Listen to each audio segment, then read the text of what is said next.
answered by pulling out a scrapbook of her baby's death, cut from the local newspaper.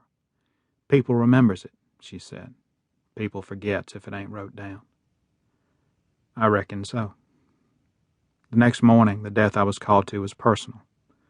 My grandmother, who fried me whole boneyards of chicken, who played boiling cabbage down on the banjo, was gone. I came home to a coldly modern funeral home, to the people of our community sitting quietly in their pews. These were people who remembered the weight of the cotton sack, people who built redwood decks on their mobile homes and have no idea that smart-aleck Yankees think that is somehow funny. People of the pines. My people.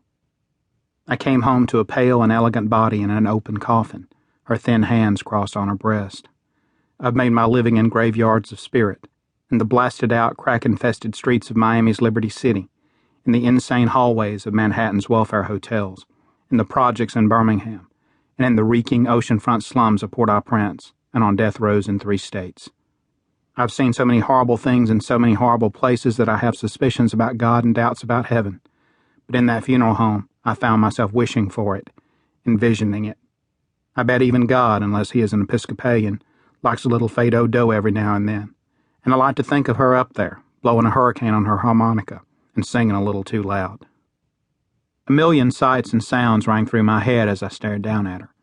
I thought about the times when I was still a little boy, no more than 5, when she'd let me sleep at the foot of her bed so we could listen to her Philco. How I drifted off to sleep with the tinny voices of Farron Young, Little Jimmy Dickens, Bill Monroe, and Mother Maybelle Carter in chorus inside my head. It was one of the benefits of being old, she told me. You can play your radio all damn night long if you want to, and no one can do a damn thing about it. Like everyone in that part of the world, she'd been enraptured by a young, thin man from Mount Olive, Alabama, Hank Williams, who sang with a twisted spine and a tortured spirit, and she would whirl the dial over and over again, searching for his words.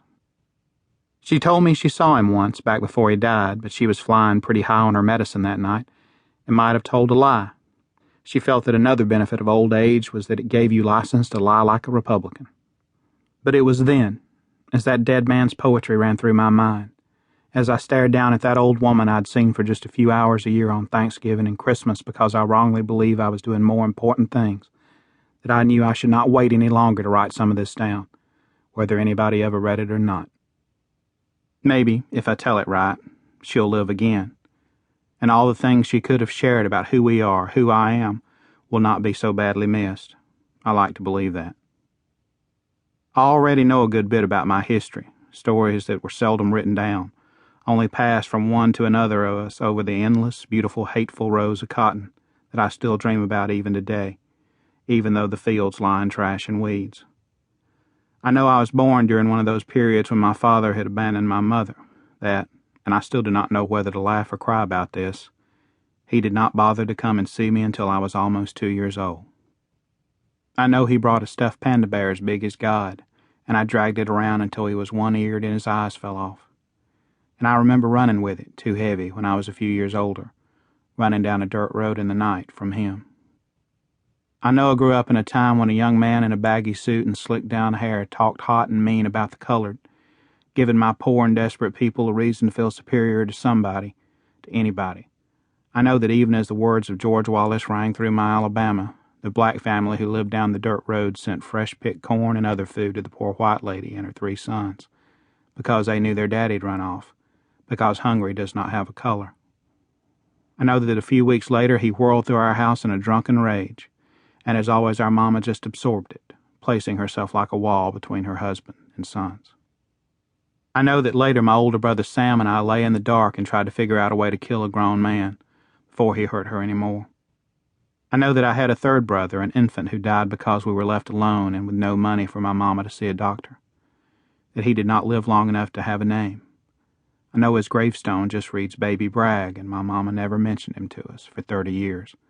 But carried his memory around deep inside her, like a piece of broken glass. I know that my mother was not afraid of much. I watched her doing a 4-foot rattlesnake with a rake and a Red Ryder BB gun, and that she could have handled life with him if it had just been him and her without the ghosts. I could see them only in my father's almost pathological fear of cold and his hatred of ice. I saw them on a winter day in 1965 when my little brother stepped through the ice in a pond, when my dad